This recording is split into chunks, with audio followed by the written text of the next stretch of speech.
Doubler la réserve militaire opérationnelle d'ici 2030, c'est le souhait du président de la République, Emmanuel Macron, passer de 40 000 à 80 000 réservistes. Pour en parler avec nous, notre invité ce soir, le colonel Gaïbo, en charge du commandement du groupement de recrutement et de sélection Nord-Est. On se retrouve dans quelques minutes pour comprendre le rôle des réservistes et les enjeux. Mais juste avant, on prend la direction du 16e bataillon des chasseurs à pied de Beach pour suivre une session d'entraînement. En moyenne, les réservistes ont droit à 3 ou 4 sessions de formation par an. Benoît Bourg avec Tiffany Niederlander. Ok pour les tireurs, passez en stade 2 avec le chargeur M16. Premier tir avec ce fusil mitrailleur léger. Pour un tir de 1 cartouche, tir de réglage.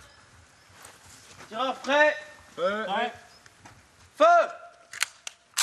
Passé les premières appréhensions, ces réservistes beachois apprennent rapidement à maîtriser leurs armes.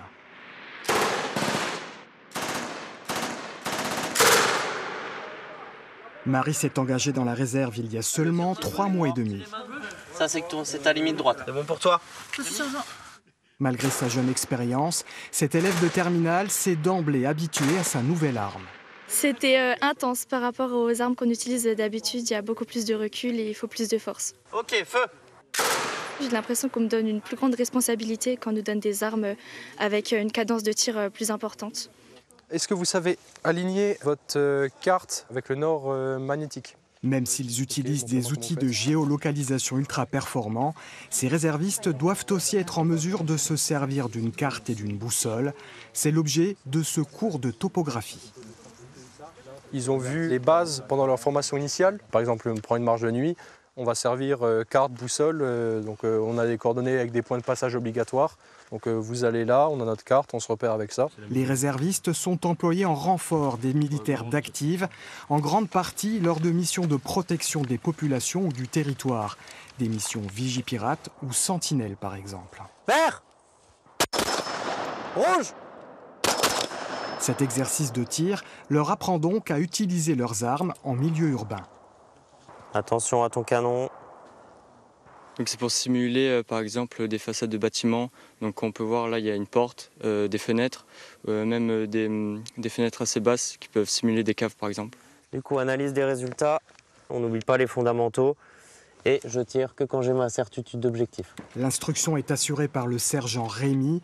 Il est réserviste depuis 3 ans et passe une grande partie de son temps libre en uniforme. Ça me prend à peu près, je dirais, 6 ou 7 semaines dans l'année. Sans compter les week-ends. Oui. C'est un gros effort, oui. Après, l'investissement, il est réellement nécessaire. Par rapport, la guerre évolue, les conflits évoluent. Et nous sommes obligés d'être de plus en plus formés pour répondre à toutes les attentes. Posture contact. Une partie des réservistes beachois est déjà insérée dans la vie active, comme le sergent Rémy. Mais la majorité, soit 65% des effectifs, est composée d'étudiants. Tous ont en commun une solide volonté de servir. Ce qui m'attire, c'est le côté très encadré, très militaire et une cohésion qui est vraiment importante. Moi, j'ai toujours voulu m'engager dans l'armée ou dans les forces de l'ordre.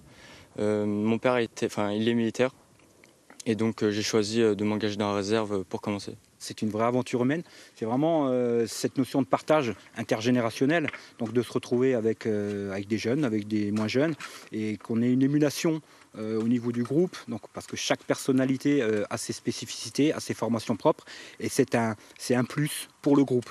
Le 16e bataillon de chasseurs à pied de Beach compte actuellement 205 réservistes. Il espère recruter 50 personnels supplémentaires d'ici 2030.